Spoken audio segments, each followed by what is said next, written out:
ปานสติหมวดกายเมื่อคืนเราเรื่องหมวดกาย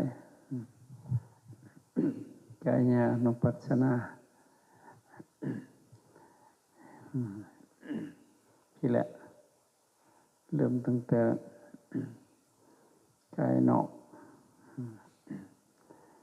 กายเนื้อแล้วก็กายในคือลมหายใจกายในกายกายัญญตังภิกขเวอัสสะปัสสะสังกายหนึ่งในกายทั้งหลายคือลมกันที่ว่าพิจารณาเห็นกายในกายกายในกายกายนอกคือกายผู้อื่นก็เป็นกายที่กันกายคนอื่นนะเป็นกายข้างนอกกายในคือกายของเฮาเนี่ยกายในกายพิจารณากาย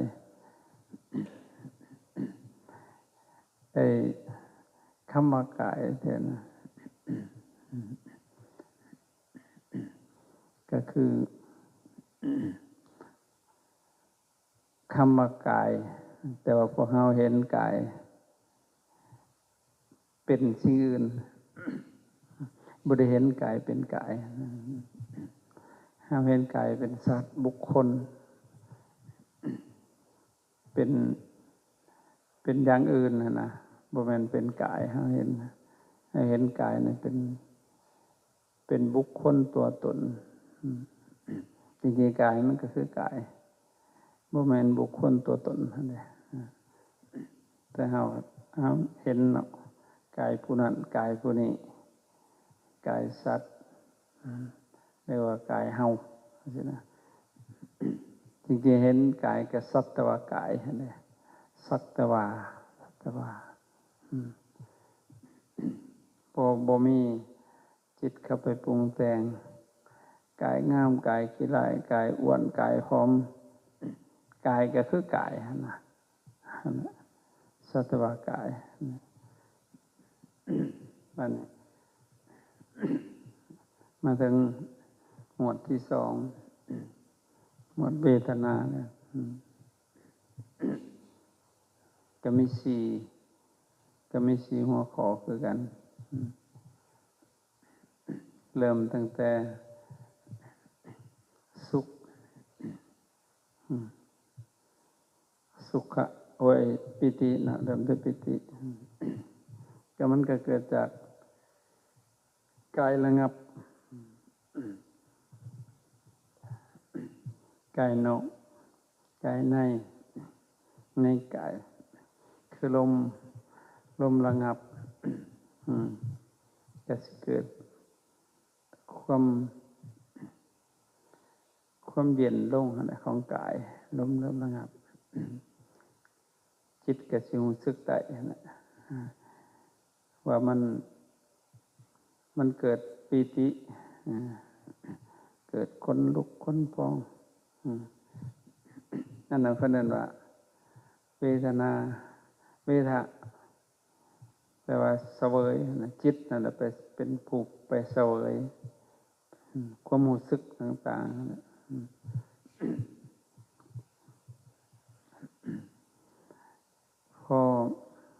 พอจิตไปเสวยก็รู้สึกได้ว่ามันเป็นจังซั่นเป็นจังซี่ถ้าหากว่าพอใจเฮาก็เรียกว่าสุขเวทนาถ้าบ่พอใจในสิ่งที่มันบ่พอใจหากว่าทุกขเวทนาและมีอีกเวทนาตัวหนึ่งอีกบ่สุขบ่ทุกข์ก็เป็นเวทนาคือกันนั้นอสุขมาทุกขาเฮาสูตรอยู่ในอภิธรรมมาได้ถ้าสุขเฮาก็สุขายะเวทนายะสัมปยุตตธรรมาอารมณ์ที่มันเป็นสุขถามในทุกขายะเวทนายะสัมปยุตตธรรมา บอกแล้วว่าเป็นเวทนาซื่อๆเวทนาซื่อๆเพียงแต่จิตไปเสวยอารมณ์เท่านั้นเองนะแล้วมีอีกตัวหนึ่งอีกอสุขมทุกขายะเวทนายะสัมปยุตตธรรมาแก่อารมณ์ที่บ่สุขบ่ทุกข์เฉยๆก็เป็นเพียงเวทนาซื่อๆมันก็ต่อเนื่องจากกายระงับมันที่เกิดปิติปิติคือความเอิบอิ่มของไอ้จิตมันสิมีความรู้สึกแต่ว่ายังบ่ทันสุขดอกอย่างแต่ว่าลมมันระงับลงกายระงับลงมันก็สิมีความแช่มชื่นขึ้นของจิตเพิ่นว่าสั้นๆพระพุทธเจ้าปีติปฏิสังเวทีอัสสะปัสสะสิสามิติสิกขติความหมายก็คือภิกษุนั้นยอมทำในบทศึกษาว่า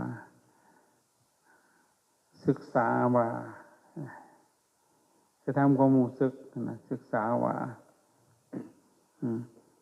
เห็นว่าสิกขติก็คือกันกับคำว่าสิกขาสิกขาก็คือศึกษาเบิ่งนะอันนี้สิกขติศึกษายอมทำในบทศึกษาว่าเฮาเป็นผู้รู้พร้อมเฉพาะปิตินะหันได้เข้าหูว่ามันเป็นปิตินะหูพร้อมแล้วหันได้ออกก็หูพร้อมว่าปิติอันนี้คือปิติเพียงแต่ปิตินะคือบ่ให้จิตน่ะหลงเข้าไปอันยึดถือนะมันสิเป็นตัณหาเข้ามาแทรกทางว่าจิตเฮาก็ไปเสพเสวยนะญาณเฮาพังญาณเฮาหลงทางปิตินี่เฮ็ดให้หลงได้เลยเพราะว่าเวทนาเนาะเวทนาปุ๊บมันสิเกิดตัณหาเนาะพอเวทนาปุ๊บถ้าจิตเข้าไปเสพสิเกิดตัณหาเลยตัณหา3นะพังเลยไปบ่พอใจเลยปฏิบัตินะนี่แหละผู้ปฏิบัติทั้งหลายที่หลงทางแค่เกิดนั้นก็หลงเป็นนั้นพอจิตนั้นไปเสพในสิ่งนั้นเลย1เฮาขาดวิชาการ2เฮาบ่มีประสบการณ์คล้ายๆว่าทางเส้นนี่เฮาบ่เคยไปจักเทื่อแผนที่ก็บ่มีด้วยบ้านนี่ไปเลยบ้านไปเจออีหยังก็ห่วยแวะเลยแหละบ้านของแวะเลยบ้านจริงๆเป้าหมายบ่แม่นอยู่หั่นเป้าหมายคือมรรคผลนิพพานเรียกว่าเฮามีที่ทางเฮาสิเดินเฮาสิไปนครหลวงเวียงจันทน์เฮาซัดไปฮอดเซโนมันแวบเข้าไปปั๊มบ้านเป็นโอ้โหมันมีแนวกินแต่มันวงอยู่หั่นบัดนี้ลงทางเลยบ้านก็สิไปทางใดลักษณะนี้นะแต่เพียงแต่ปิติเพิ่นเรียกว่าปิติปฏิสังเวสีอัสสะปัสสะสิสามิติสิกขติภิกษุนั้นยอมท่านเป็นผู้ศึกษาว่าเฮาเป็นผู้รู้พร้อมเฉพาะซึ่งปิติหันแต่เข้าหันแต่ออกก็เท่านั้นทราบสัตว์อยู่หูอยู่ถ้าเป็นปิติซื่อๆบ่ต้องเข้าไปยินดียินร้ายนะสักแต่ว่าเป็นปิติแค่นั้นแหละกลับมาอยู่กับลมหายใจปกติถ้าลมหายใจมันเบิดไปกระเฝ้าเบิ่งเดี๋ยวมันบ่ดนดอกเดี๋ยวมันก็ขึ้นมาอีกแค่นั้นเพราะว่าบ่ให้หนีจากหลักคือลมหายใจลมหายใจก็หู้ซื่อมันสิเป็นอะไรก็หู้ซื่อๆหู้มือซื่อๆเห็นเด้แต่ส่วนหลายเฮาผัดบ่ฮู้ซื่อๆเนาะพอมันฝืดมันเป็นนั่นก็ปฏิเสธนั่นแต่ว่าถ้ามันมากผัดพอใจนั่นแหละไปหลงเข้าไปติดนั่นคือบ่ต้องมีแต่ฮู้เฉยๆ เท่านั้นเลยปิติไป มันก็สิสุขหลังจากลมระงับเกิดปิติเลยปิติไปสุขเพราะปิติก็มีหลายอย่างที่ในเฮาลงมันคือสิสุขนี่แหละแต่ว่ามันก็บ่ได้สุขหรอกมันก็เบาๆจังใดจังหนึ่งนะจิตนะมันรู้สึกได้ว่ามันเบาแต่บ่แม่นสุขดอกรู้สึกว่าจิตมันก็ยังโล่งๆเบาๆโตก็เบาด้วยทุกสิ่งอย่างเบาเย็นปิตินี่มันจะออกอย่างเย็นย่างนี่ก็ห่วยเขาจะเต้นไปพุ่นแล้วเบาปิตินะแต่ก็มีแสงเดินก็ได้แต่เป็นแสงนั่งรับตาอยู่ก็คือมีแสงสว่างแต่พอมันแห้งๆอีริมก็แจ้งแล้วรับตาคือมื่นตานั่งเบิดขึ้นก็ได้ถ้ามันเป็นนะจ๊ะก็เป็นไปได้อันนั้นคือปิติแบบหนึ่งหัดเย็นเบิดสาบสั่นในโตนี่เย็นคือบ่มีกระดูกกระเดี่ยวมันเป็นอย่างนี้อันนี้ก็ปิติหูมันซื่อๆว่าสนของมันถ้าไปสนมันเป็นแนวใหม่หรือเปล่านะนั่งจะทำกันเลยนะครับลงก็ไปสู่สุขนี่มันหล่นลีออกจากใจออกจากจิตของเราแหละสุขพอสุขแล้วอันนั้นก็เป็นเวทนาซื่อๆสุขเวทนาเนี่ยอย่าไปมกมุ่นอีกเดี๋ยวเป็นอย่างอื่นพอสุขแล้วเพิ่นก็ยานเฮาหลงเนาะเพิ่นก็ว่าต่อว่าสุขะ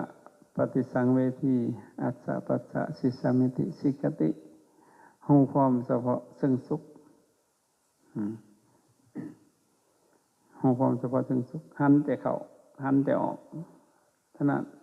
หูแต่มันเป็นเวทนาซื่อๆอย่าไปมกมุ่นเพราะว่าถ้าเข้าไปมกมุ่นในหันเนาะทุกข์มันสิโผล่ขึ้นได้เพราะว่าสุขัสสะนันตลังทุกขังความสุขอยู่ในท่ามกลางของความทุกข์พอไปมงมนมันลดลงเหมือนทุกข์โผล่ขึ้นโดยบ่ฮู้โตเลยบาดแต่ว่าถ้ามันทุกข์บาดนะมันบ่พอใจนะตัวเวทนานะความสุขอยู่ในท่ามกลางของความทุกข์ความทุกข์เขาก็เบิ่งมันอีกคือกันทุกขสัจนันตลังสุขขังอยู่ในท่ามกลางของความสุขอีกแน่น่ะเขาเบิ่งว่าทุกข์มันลดลงก็สุขขึ้นอีกคือกันกับมันร้อนกับมันเย็นนั่นแหละมันก็อยู่ติดกันนั่นแหละนั่นแหละแต่ว่าปัญญาเขาลงให้เห็นความสุขมันเป็นความทุกข์มันเป็นเวทนาซื่อๆอันนั้นก็เป็นจิตเป็นเสวยซื่อๆแต่ว่าเห็นความทุกข์เป็นลูกศรจำเป็นต้องถอนถิ่มมีแต่หูเฉยๆนั่นก็แล้วไม่ต้องไปสนใจไม่ต้องไปหาเหตุมันดอกไม่ต้องไปหาว่ามันเป็นอีสังอย่างจังสันนั่นสิขนาดแหงวุ่นเลยบาปนี่เข้าใจป่ะขณะให้เห็นความทุกข์เปรียบเหมือนลูกศรต้องถอนถิ่มเอาลูกศรเขายิงเขามาใส่เอิกเขาเนี่ยเขาสิมาถามหาว่าผู้ใดเป็นผู้ยิงลูกศรมาใส่คอยมันยิงมาแต่ทั้งทิศไหนลูกศรนี่มันทำด้วยอีหยังตายพอดีบ่ต้องไปนำมันเนาะหู้เฉยๆเลยจบเลยแต่มันอยู่ที่ลมหายใจบ่ต้องไปวิจารณ์อย่างมันใจแยกอย่างมันนะสุขก็ดีทุกข์ก็ดีหู้เฉยๆนะเพียงแต่ก็กำหนดหู้เฉยๆนั่นแหละถ้าหากว่าเฮาไปเสพไปเสวยสุขเนี่ยนะจิตมันสิปุ๋งสุขก็ดีทุกข์ก็ดี จิตมันสิปรุงพุ่งแบบนั้นพอจิตมันปรุงสมาธิมันสิขาดเคลื่อนสติสัมปชัญญะหาบ่มีจิตอกุศลโผล่ขึ้นมาเลยบ้านเนี่ยเห็นนะมันจะเป็นสั้นแต่ว่าเวทนาตัวหนึ่งเบิ่งยะอสุขมาทุกขาบ่สุขบ่ทุกข์ตัวน่ะเบิ่งยากยากเลยนะเฮาบ่ได้ฮู้เรื่องได้มันเฉยๆคือมันบ่มีกิเลสคือบ่มีหยังเนี่ยบ่สุขบ่ทุกข์ซื่อๆบ่ดีใจบ่เสียใจเฉยๆอันนั้นก็เป็นเวทนาซื่อๆ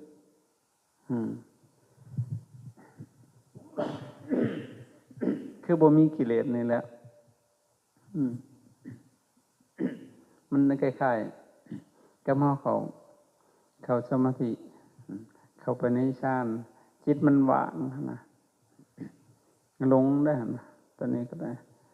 มันว่างคือมันบ่มีสังนะคือบ่มีกิเลสนะบางเทื่อหลงว่าบรรลุโอ้กูเป็นโสดาบันแล้วบ่คนว่ามันสิมันบ่ฮู้แหละแต่ว่ามันเบามันบ่มีหยังจิตมันดีเสียเหลือเกินนั่นในความรู้สึกนะหลงถีบเลยปานมันเคยเป็นเนาะกูเป็นโสดาบันแล้วบ่ว่าจิตมันเว้าเองมันเฮาบ่ได้ว่าก็ไปดอก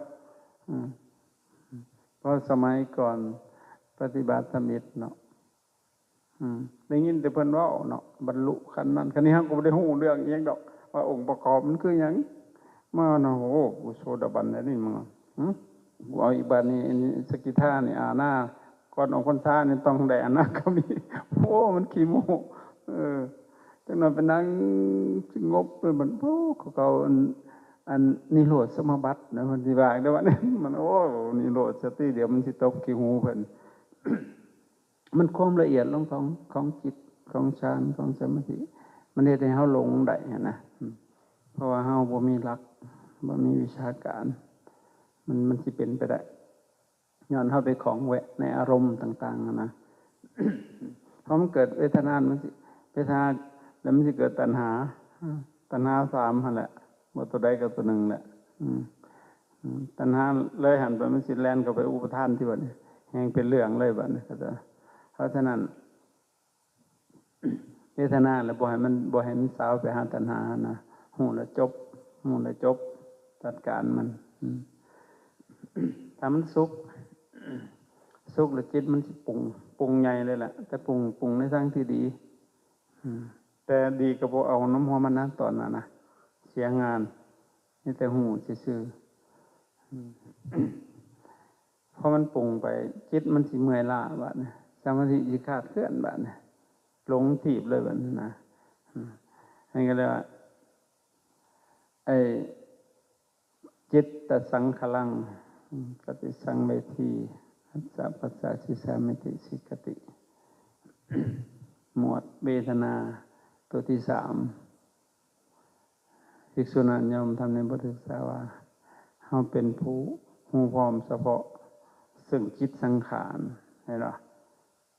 จิตน่ะมันเป็นสังขารมันปรุงนะปรุงแต่งครับสังขารก็มีหลายอย่างเนาะกายสังขารจิตสังขารวจีสังขารก็มีอะไรบ้างอันปรุงแต่งอันแนวคิดน้ำคำเบาอันนั้นมันก็ออกมาอีกเหมือนกันตัวใช่ไหมห้องความเฉพาะซึ่งจิตสังขารหันได้เข้าหันได้ออกน้ำเห็นว่าลมนี่บ่ได้ปาเลยอยู่เบิ่งกับลมหูซื่อๆนั่นแหละต้องว่ามันเป็นอีสังหูเฉยๆอยู่กับลมหายใจเฝ้าเบิ่งอยู่กับลมหายใจหลังจากนั้นปัดสัมภยังจิตตสังขลังอันตัวสุดท้ายของหมวดเวทนาเพราะเวทนากับจิตมันถือไปด้วยกันจิตนั่นแหละเป็นผู้มาเสวยก็ได้ปัดสัมภยังจิตตสังขลังอัสสะปัสสะสิสามิติสิกติภิกษุนั้นยอมทำในบทศึกษาว่าเฮ เราเป็นผู้ทำจิตสังขารให้ระงับพอเราหูมันบานเบิงมันเข้าไปจ้องมีสติดีๆมันสิเริ่มความคิดนะมันสิเริ่มน้อยลงน้อยลงน้อยลงน้อยลงจางไปนั่งจะหันเบิดได้แนวคิดนะแต่ว่าก่อนมันสิเบิดในแนวคิดนี่มันจะคิดมากที่สุดเลยคิดจนว่าใจสั้นปะนะหัวใจในจนสั้น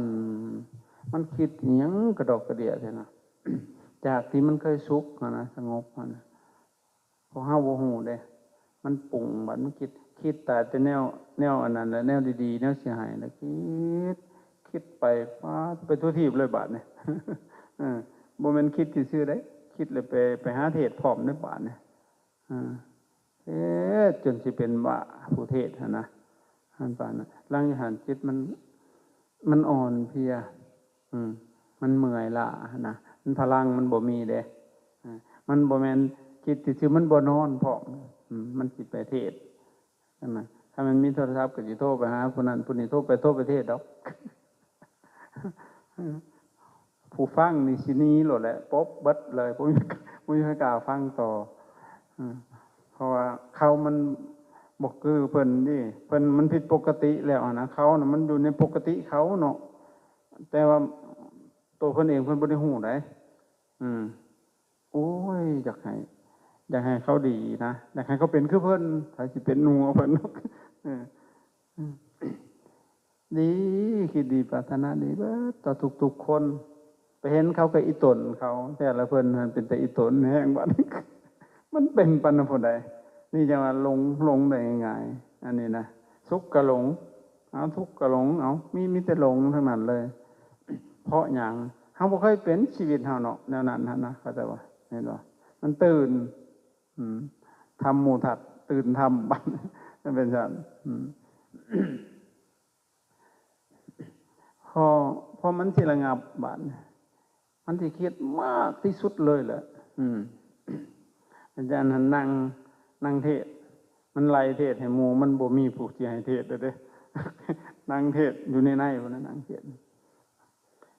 เบิดคืนมันม่วนของมันนั่นแหละเมื่อนี้กูสิไปตั้งสำนักพุ่นน่ะมันตั้งอันสำนักตัวนี้มันตั้งไว้แต่อยู่พุ่นเด้กูต้องไปซื้อเอาที่ดินกว้างๆพุ่นน่ะปานสิมีเงินจักบาทตะกี้สิไปซื้อแล้วเด้ซื้อไว้เรียบร้อยเลยเพิ่นน่ะมันบ่ได้ยากเด้เพิ่นว่าของเพิ่นมันมีบารมีเพิ่นเว้าซื่อๆก็ได้เพิ่นว่าสิเด้เพิ่นว่านั่นเด้คนสิมาศรัทธาเพิ่นจักว่าสิมาศรัทธาหัวเพิ่นดอกเพิ่นเว้าเพิ่นดีเด้มันคิดดีเนาะเฮ็ดสำนักนี่หยังมีป่ากว้างๆมีหนองน้ำเพิ่นเฮ็ดศาลางามๆล่มลื่นเฮ็ดลานธรรมปลูกกงไม้เป็นแถวเพิ่นว่าถนนเฮ็ดดีๆนะคนสิมาปฏิบัติเต็มเพิ่นสิเทศน์ให้เขาบรรลุธรรมคือเพิ่นผู้ใดบาทนี่ต่อไปคนมันสินั่นนี่เพิ่นว่ามันปุ้งนั่งคิดจนหัวใจสั่นบมักบาดนี่ห่วยของมันบ่กินเนาะกินก็บ่อยากมันอิ่มเด้ซะนอนมันก็บ่นอนบาดนี่เขารับไล่เบิดจังสิไปหาปลุกเขามาเทศน์โยไผสิพี่ว่าฟังเพิ่นเนาะบาดนี้เดี๋ยวเห็นคนสิย่างไปเขาหนีเลยบาดนี่มันต้องเว้านำเฮาแท้ๆเขาจะไปไล่เทศน์บาดนั้นบ่ได้สงสารไปบัดเห็นหยังก็คิดมากมันเมื่อยล้าสั่นพอมันสิสงบลงมันคิดหลายๆมันเริ่มจางไปแนวคิดนะบัดนี้ลืมไปเบิดเลยบาดนี้มันบ่คิดบ่ออกคิดบ่ได้นะจิตสลัดตนาพอตัวหูตัวสติตัวมันหูนี่มันจ่อเข้าไปนะมันจ้องกันอยู่ระหว่างกิเลสกับคุณธรรมนะมันจ้องกัน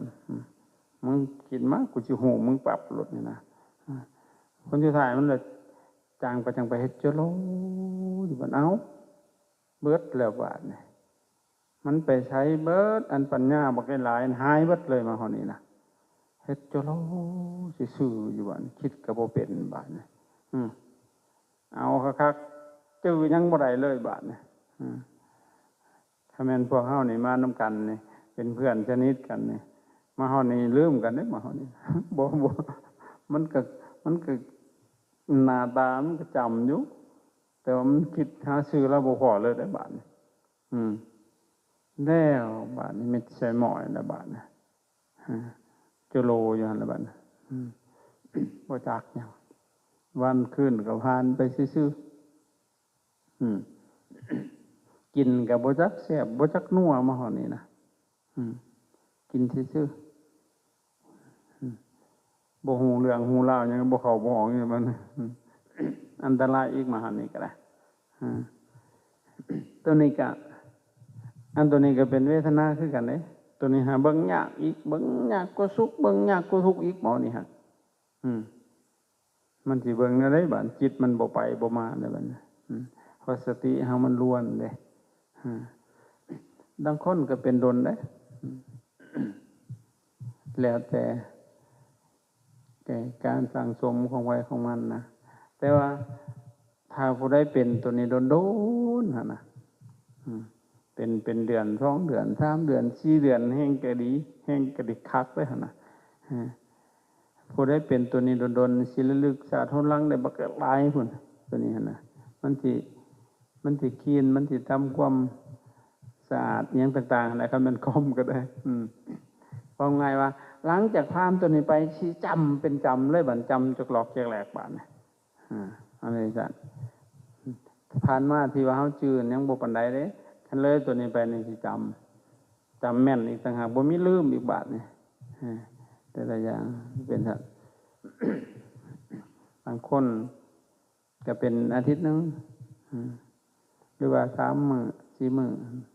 บางคนเป็นเดือน2 เดือน3 เดือน4 เดือนเป็นปีก็มีเด้เป็นปี2 ปีมันเป็นจังซี่แหละบ่ให้ผู้ใดบ่ดีใจนำหัวผู้ใดอยู่ซื่อๆจังซี่แหละจะโลอยู่นะสิไปเฮียนนั้นก็บ่ได้ดอกมาเฮานี่แล้วตกเบิดสอบคิดนั่นอันนั้นแต่ว่าถ้าเฮาบ่มีสติสอดส่องสิเบิ่ง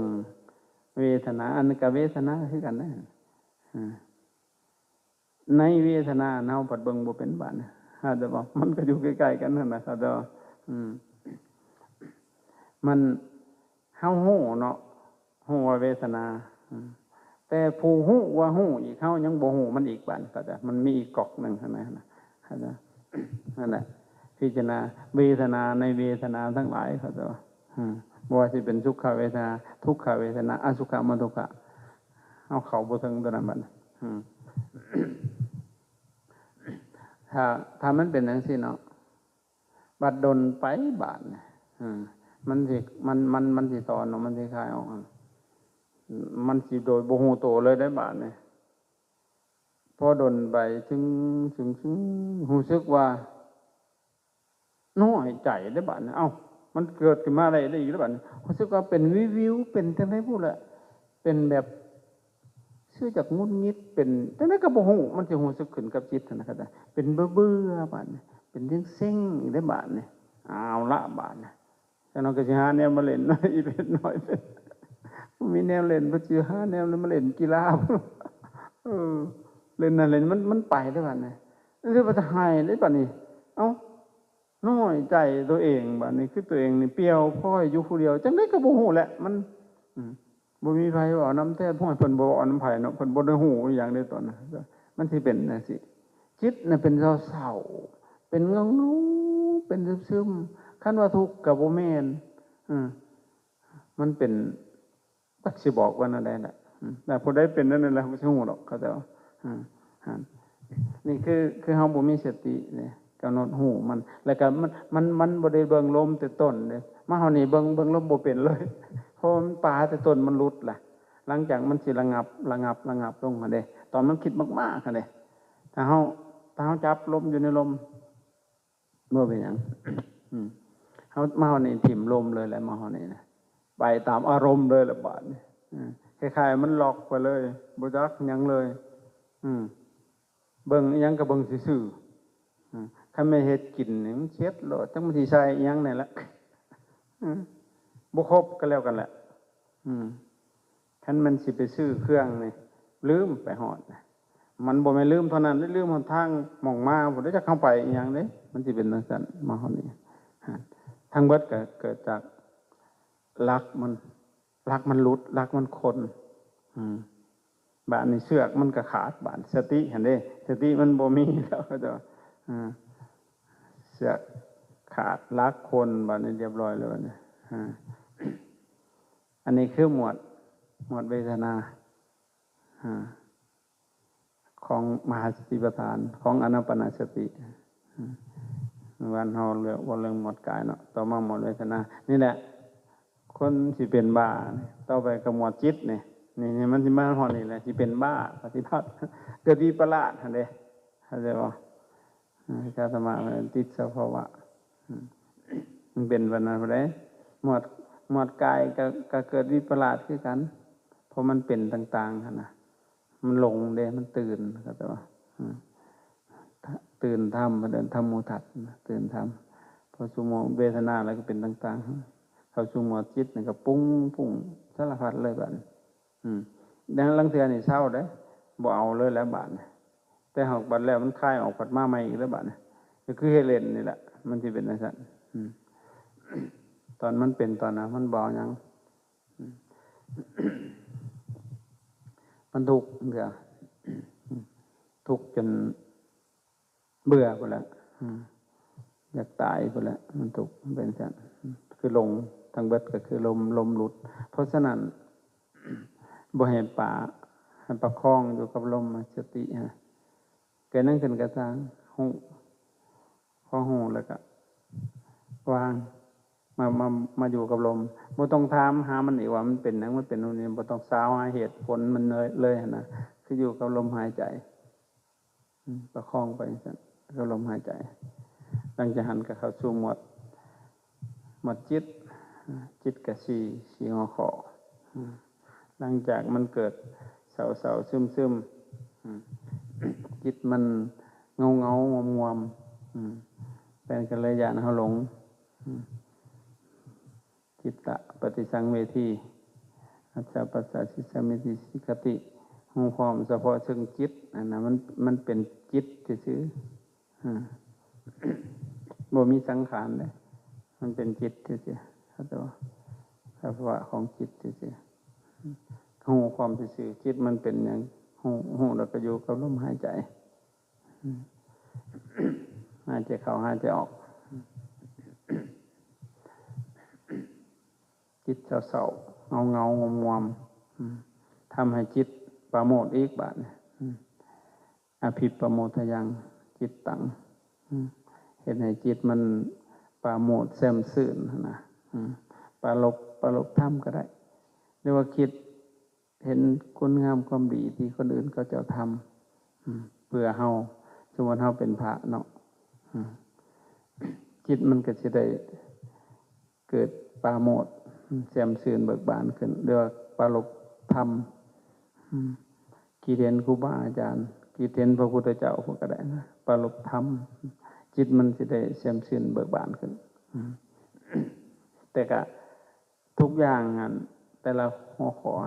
คือบริปาลมเลยอยู่กับลมหายใจประคองลมไว้อย่างนั้นลมหายใจหลังจากนั้นก็สมถะหังจิตตังทำจิตให้ตั้งมั่นห้ามแต่เข้าห้ามแต่ออกให้มันตั้งมั่นบ่ให้มันบอกแวกไปทางใดนะหายใจเข้าสังเกตเบิ่งมันนิ่งอยู่บ่มันคิดมันปุ่งไปทางใดนะมันเป็นอะไรมันเกิดนั่นขึ้นสังเกตเบิ่งแล้วก็หายใจออกหายใจเข้าเบิ่งนั่นทำให้จิตนั้นตั้งมั่นตั้งมั่นเป็นสมาธินะแต่ว่ามันบ่ได้ไปเข้าซ่านเข้าหยังได้ให้มันตั้งมั่นให้มันนิ่งอยู่ประคองจิตไว้หลังจากนั้นก็วิโมชยังจิตตังทำจิตให้ปล่อยยังเกิดขึ้นก็อย่าปล่อยบ่สนใจนะเข้าใจบ่ปล่อยทำจิตให้ปล่อยอยู่แต่ว่า เฮาบ่เป็นมันก็ยากอยู่คือกันแต่เฮาเว้าไว้ก่อนซื่อๆถ้าผู้ใดเป็นน่ะสิจำได้สิ่งที่เว้าอยู่นี่สักวันหนึ่งที่เฮาเฮ็ดไปฮอดมันเป็นจังไดเกิดขึ้นเฮาสิมีแนวแก้นะทำจิตให้ปล่อยบ่มีให้มันค้างในจิตเลยแต่ละอย่างว่าสิเกิดนั่นขึ้นแต่ก็หายใจออกสังเกตเบิ่งมีหยังบ่มีหายใจเข้าหายใจออกจังซี่แหละก็เบิ่งสังเกตนั่นแหละคือจบหมวดของจิตแต่ทางว่ามันคิดมันหันมันนี่หันถ้าเฮาลืมล้มเซ็ตเลยไปบ่ฮอดไสเฮาสิลอยนำอันแนวคิดจิตสังขารอย่างมันปรุงแต่งไปนะไปเลยแหละพอมันมีกำลังแล้วเนี่ยมาทำมีสมาธิเล่นนี่ไปกับเขาสู่หมวดธรรมส่วนหลายมันเฮาปฏิบัติมันบ่มาฮอดปีสักมันมาอยู่ในหมวดอันกายมันเวทนาหันเวทนาต้นมันบ่เข้าไปฮอดโตอุเบกขาซับมันเวทนาต้นเฮาเป็นแต่ว่าคันมันไปฮอดหมวดธรรมโหมันก็มีบุญหลายเติบได้มันสิไปพุ่นนะเพราะว่าหยังเพราะมันสิไปเห็นอริยสัจนั่นอย่างพระเจ้าว่าอนิจจานุปัสสีอัสสะปัสสะสิสาเมติสิกติภิกษุนั้นนำธรรมในบทศึกษาว่าเฮาเป็นผู้ตามเห็นซึ่งความบ่เที่ยงอยู่เป็นประจำตามเห็นความบ่เที่ยงแม้แต่ลมหายใจมันก็จะละเอียดไป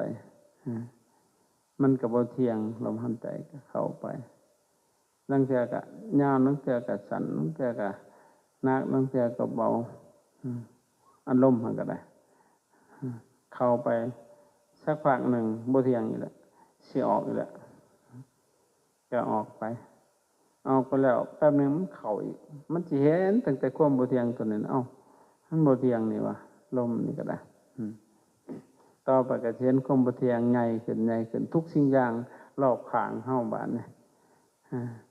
เกิดขึ้นตั้งอยู่มันดับไป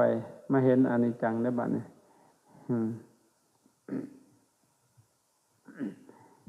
เห็นไตรลักษณะทุกสิ่งอย่างมันบ่เที่ยงมันแม่นแล้วพระพุทธเจ้าเพิ่นว่าอยู่บนพื้นทางความบ่เที่ยงอนิจจังทุกขังอนัตตาพอเห็นบ่เที่ยงขึ้นใหญ่ขึ้นทั่วหมดเลยบัดนี้หมดทั้งโลกบัดนี้บ่เที่ยงจักแนวเลยบัดสะเทือนเลยจิตหลังจากนั้นทุกข์บ่ฮู้โตเพราะว่าความบ่เที่ยงมันซ่อนทุกข์อยู่อันนั้นแหละคือทุกขสัจบัดนี้ทุกข์โดยบ่ฮู้สาเหตุขึ้นมาหลายวันเอาละบาดนี้คักแหละมอนี่มันสิทุกข์พอทุกข์แล้วมันบ่ทุกข์ซื่อๆแล้วมันเสียกหนีในบ้านคน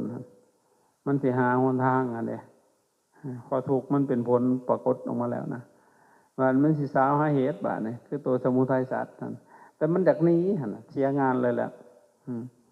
เพิ่นนี่ว่าพอมันทุกข์แหละไอ้ย้อนกลับมาพิจารณาคืนเลยเอารูปนามขันธ์5นี่แหละกลับขึ้นมาพิจารณาคืนเพิ่นว่าพระไตรลักษณ์พิจารณาให้มันเป็นอนิจจังทุกขังอนัตตาคันนั้นทุกข์มันอยากไปอย่าสิไปน้ำหัวมันเด้ให้อยู่ให้เฝ้าเบิ่งจ่อเบิ่งซ่อมเบิ่งหั่นถ้ามันไปแล้วมันก็คลายออกดอกเสียเลยแหละมันบ่เป็นมรรคเป็นผลเฮาบ่ได้มีสติกำหนดหูเด้เข้าใจว่ามันบ่ได้คำตอบจากมันบ่เศร้าเด้คันบ่ได้คำตอบไปคำตอบตัวนี้บ่แม่นเฮาสิมาคิดสิมาถามเอาบ่แม่นมันบ่แม่นนั้นมันต้องด้วยการกำหนดหูทุกสำนี่ก็อยู่กับมันทุกมันก็สิกวัดแกงอยู่หั่นแหละมันสิหาหนทางของมันเองหั่นนะมันทุกเด้ทุกจนมันนักเขาแล้วดนไปน้องคนสิทุกดน บางคนก็ทุกข์เป็นหวยเป็นเดือน2 เดือนบนแห้งคักก็มันทุกข์นะ แต่มันสิไหวบ่ล่ะบัดนี้แต่ทุกข์2 มื้อ 3 มื้อมันอยากตายเลยแต่มันทุกข์นะกัดแก้วกัดข้างกัดผ่าอยู่นะทุกน้ำตาลางลิ้นไหลเลยทุกข์มันทุกข์เสียเหลือเกินทุกข์บ่ฮู้สาเหตุบ่แม่นว่าทุกข์เพราะขาดแคลนอีหยังไดมันก็บ่ได้เป็นอีหยังแต่มันทุกข์ของมันหั่นนะทุกข์ต่อไปมันก็สิทุกข์ง่ายขึ้นจนถึงที่สุดเลยอันโตทุกขัสสะนะมันจังสิถึงที่สุดของมันบาดที่สุดของทุกข์ที่สุดทุกข์คือหยังคือทุกข์ที่สุดจนมันบ่มีมองไว้มองว่างนะทุกข์นะผู้แหละจังสิได้คำตอบบาดนี้จิตมันก็หาหนทางของมันเนี่ยบาดนั้นแหละมันจังสิได้คำตอบพอได้คำตอบออกมาแล้วมันสิโล่งสว่างสวัยเลยแตกจากเลยแหละมันสิมีคำถามของมันเองเลยสิมีคำตอบของมันเองบ่แม่นสิถามแล้วก็สิตอบไปบ่แม่นได้คำถามกับคำตอบมันตรงพร้อมกันเลยคือฟ้าผ่านี่แหละแตกจากเลยแหละเอ้าเบิดหายเกลี้ยงเลยนิโรธะนิโรธังเลยหายไปเลยเอ้าอันนี้บอกคนว่านิโรธหั่นนะโอ้ไผว่าทุกข์ดับบ่ได้บาดนี่มันหัวใจมันสิเกิมขึ้นเลยโลดมันชี้หน้าเลยมึงมาโลดบาดนี่มึงคนก็มาทุกข์โลดในโลกอันนี้นะหายบ่นั่นแหละมหานีอัน พระพุทธอันน่ะพระเจ้าว่าญาณเกิดขึ้นแล้วแก่เฮาญาณเกิดขึ้นแล้วแก่เฮาปัญญาเกิดขึ้นแล้วแก่เฮาแสงสว่างเกิดขึ้นแล้วแก่เฮาในธรรมที่เฮาบ่เคยฟังมาแต่ก่อนว่าก็อริยสัจคือทุกข์เป็นจังซี่จังซี่จังซี่จังซี่ดังนี้แหละเหตุให้เกิดทุกข์เป็นจังซี่จังซี่จังซี่เฮ้ยแล้วเกิดญาณสัจจญาณความจริงนะอันประเสริฐมันปรากฏแล้วเฮาแล้วนะฮู้แล้วนะว่าทุกข์นั้นเป็นจังซี่เหตุให้เกิดทุกข์เป็นจังซี่ความดับทุกข์เป็นจังซี่หนทางออกจากทุกข์เป็นจังซี่ให้ว่าสิตอกย้ำนี้ดังนี้เด้อได้บ่จักขุงอุทาปาทิญาณังอุทาปาทิปัญญาอุทาปาทิวิชาอุทาปาทิอโลโกอุทาปาทินี่นะฮู้แล้วความทุกข์เป็นจังซี่เพราะนั้นว่าสัจจญาณสัจจะคือความจริงคืออริยสัจนั่นแหละต่อมาก็เกิดอีกกิจญาณโอ้มันยังเหลือนี่ก็ฮู้อีกคนทุกข์ที่มันยังเหลืออยู่เนี่ยฮู้อีกเด้นั่นแหละเพราะนั้นว่ากิจญาณแล้วสิทำกับจังไดก็บักมันยังเหลือนี่เฮ็ดคือเก่าหั่นแล้วเข้าใจบ่มันฮู้แล้วเด้ต่อมาเกิดอีกกัตตญาณอันตัวมันเบิดไปก็ฮู้ตัวมันละได้มันก็สิฮู้เข้าใจบ่มันเป็นอย่างมันสิวนอยู่นี่แหละเข้าใจบ่ทุกข์มันสิตอกย้ำเนี่ยติปริบัติตังทวาทสากลังยันทาภูตังยันทาตัจจนังอโหสินี่มันสิเวียน3 รอบมันสิเวียนอยู่หัน3 รอบ3 4 12มีอาการ12อันใดหั่นน่ะติปริบัติตังเมื่อใดอย่างที่เฮาสูตรในธรรมจักรโลกวนนี่มาฮอดปีแล้วจังสิฮู้สิ่งพวกนั้นนั่นที่เพิ่นสูตรหลังจากนั้นจิตสิจางคายให้นั้นวิราคาจางคายจากความที่หักความที่สั่งที่โกรธที่เกลียดนะหักก็เท่านั้นสั่งก็เท่านั้นนะมันบ่ได้มีมันสิจางคือหัวใจจืดบัดคนอื่นเพราะว่าเฮาใจดำปัดว่าเจ้าคือใจดำแท้ว่ามันบ่ดำดอกมันจืดจางหั่นนะมันสิจางคือคนบ่มีหัวใจหั่นน่ะเห็นซั่นน่ะบัดได้แท้จิตน่ะมันบ่เข้าไปยึดหั่นนะเขาจะเข้าไปอันอุปทานหั่นน่ะเขาจะยึดมันที่มันนะมันคลายออกหั่นเด้จากที่มันโลภบักหลายหั่นนะมันก็คลายออกว่านะอาจารย์ นั่นแหละคนนั้นมีราคามีราคาตรงปัจจีอาสาปัสสาสิสามิติสิกติ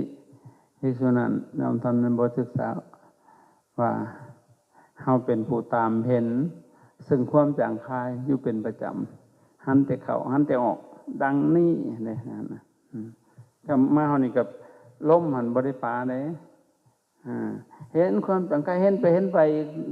ลืมลมทุกน้ำเขาอีกได้หันหมอนี่ก็ซ่อนทุกอีกอยู่นั่นก็ได้นั่นคือทุกเติมอีกหันก็ได้เดี๋ยวเขาบอกของจ้าเขาปฏิบัติแบบมันทุกข์ก็เศร้าบอกเอาแล้วเขาบอกเอาอย่างแล้วคนว่าที่นี้บัดเนี่ยหนีไปโลดถูกมันอยู่ในใจเจ้าบัดแล้วมันก็เฮียถิ่มมันก็คือเก่ามันก็กลับมาอีกนะแต่ว่าขั้นผู้ใดไม่วิบากกรรม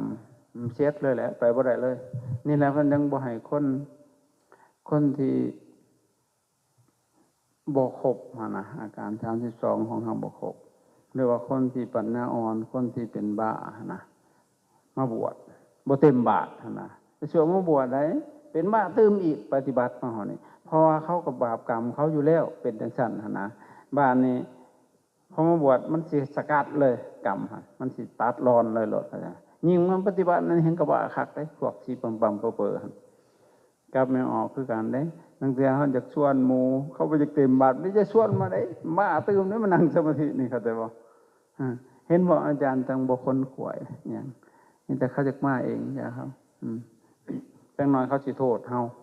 สิมาลงที่เขาเป็นน้ำเจ้าเลยพาเขาไปปฏิบัตินะมันเป็นบานะเห็นบ่เพราะฉะนั้นด่าได้พาเขาคือกันได้เขาไปเต็มบาทส่วนมาปฏิบัติเป็นตื้มได้กรรมเขามันตัดรอนอยู่แล้วมันบ่ให้ไปบุคคลผู้สำระตนไปสู่เส้นทางอันบริสุทธิ์นะนี่กรรมนี่เวียนมันเสียทันควรเลยเข้าใจบ่นั่นแหละบัดนี้เขาสิมาโทษเฮาด้วยบัดนี้อย่ามาโทษศาสนามาโทษวัดเด้อบัดนี้เห็นบ่แต่ว่าพวกสอนกันฝึกกันนะมันก็เสี่ยงอยู่ได้เพราะเฮาบ่ฮู้วิธีแก้อารมณ์ให้เขานะเขาเป็นจังซั่นจักเฮ็ดแนวใดหั่นน่ะบ่มีแนวแก้อาจารย์เห็นหลายอยู่เด้เป็นแต่ก่อนๆมันเป็นแต่ข้าเน่าหูแหละมันบ่สะเทือนดอกเห็นเขาเป็นจังได๋เพราะมันมีแนวแก้อยู่เขาหลงได้เขาเกิดวิปลาสเกิดสภาวะของจิตซื่อๆมันบ่ได้ยากเด้ของเฮาเคยเป็นมาแล้วสิ่งพวกนี้หั่นนะเฮาบ่เคยเป็นเฮาสิสอนเขาได้บ่บัด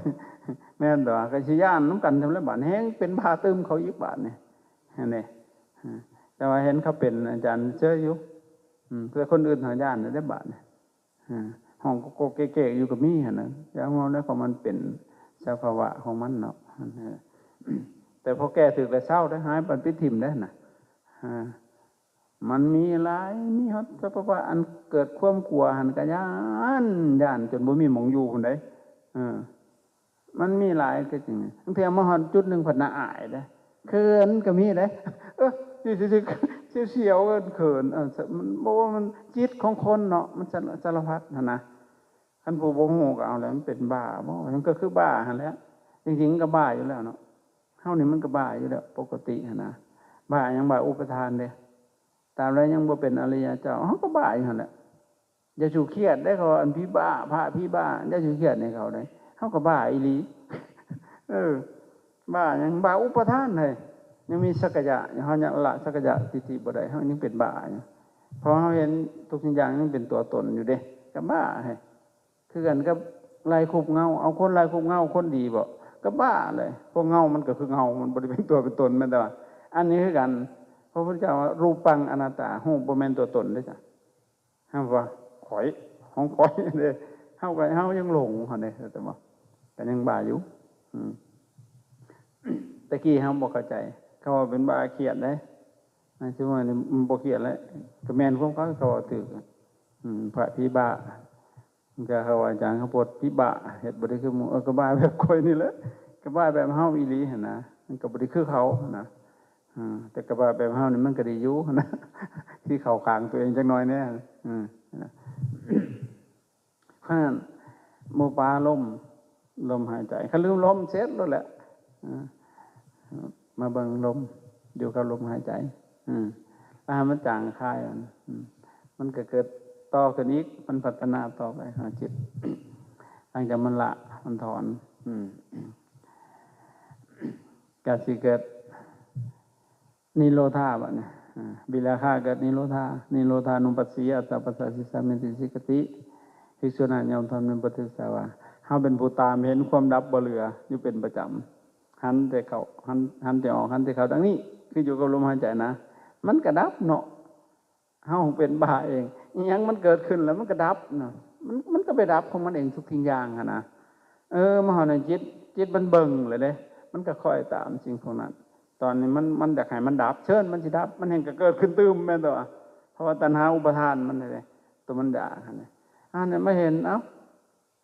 เกิดขึ้นแล้วก็ดับเองดับเลยอันนี้ก็ดับอันนี้ก็ดับไปหมดแม้แต่แนวคิดเอาแล้วบันตามเห็นความดับบ่เหลืออยู่เป็นประจำนะหันแต่เขาหันแต่ออกนั่นนี่บังอยู่ในลมมันแหละประคองอย่างนั้นเข้าใจมันดับได้แต่เฮาเว้นซื่อมันคิดขึ้นแล้วมันก็ดับเองมันบ่ได้เฮ็ดอีหยังนะยังแต่เบิ่งกับลมซื่อมันดับคิดดีคิดบ่ดีอีหยังก็แล้วแต่นั้นที่มันเกิดขึ้นมันก็ดับอันนี้เด้พระพุทธเจ้าว่ายังกิจิสมุทยังธัมมังสัพพันธังนิโรธธรรมมันติทำทั้งหลายมีความเกิดขึ้นเป็นธรรมดาทั้งหลายนั้นก็มีความดับไปเป็นธรรมดามันดับหมดบ่มีหยังเหลือนี่แหละตามเห็นความดับบ่เหลืออยู่เป็นประจำหันที่เขาหันที่ออกดังนี้เฮาพัดอยากดับนะบ่ต้องอยากอีหยังหัวมันนะเบิ่งหู้ซื่อๆนะเข้าใจบ่อันนี้ครับอยากให้มันเป็นดังชั้นอยากให้มันเป็นดังอยากอันนี้เข้าใจบ่บ่แม่นเลยบ่ได้เพราะหยังเพราะธรรมชาตินั้นมันเป็นของมันอยู่จังซี่อันนี้เข้าใจบ่เฮาสิไปเปลี่ยนแปลงมันได้จังได๋เข้าใจบ่นี่แหละเฮาบ่เข้าใจธรรมชาติเข้าใจบ่มันก็เป็นซั่นต่อมาอีกบัดนี้ ปฏินิสขานุปัสสีอัตตปัสสสิสามิติสิกติภิกษุนั้นยอมทำในบทศึกษาว่าเฮาเป็นผู้ตามเห็นความสลัดคืนอยู่เป็นประจำหันแต่เขาหันแต่ออกหันแต่เขาดังนี้นะมันสลัดบาดเนี่ยในเมื่อมันเห็นทุกสิ่งอย่างมันบ่ได้เที่ยงแหละมันเป็นของมันเองซั่นจิตมันบ่เอาบาดเนี่ยมันสลัดคืนนะหยังก็บ่เอาหยังมืออื่นก็อาจสิตายจังซี่นะมันบ่สนนะสลัดเลยจิตนะทุกสิ่งอย่าง แม้แต่อารมณ์อย่างต่างๆนะแต่ก็ยังบ่ได้ถิ่มลมนะนะอยู่กับลมมองดูอานาปานสติ16ขั้นตอนมันอยู่กับลมตลอดอันนี้เฮาว่าหยังลืมหัวลมแล้วก็พากันไปตัวที่ตัวแดนแล้วบัดนี้คิดตัวที่ตัวแดนเอาพักก่อน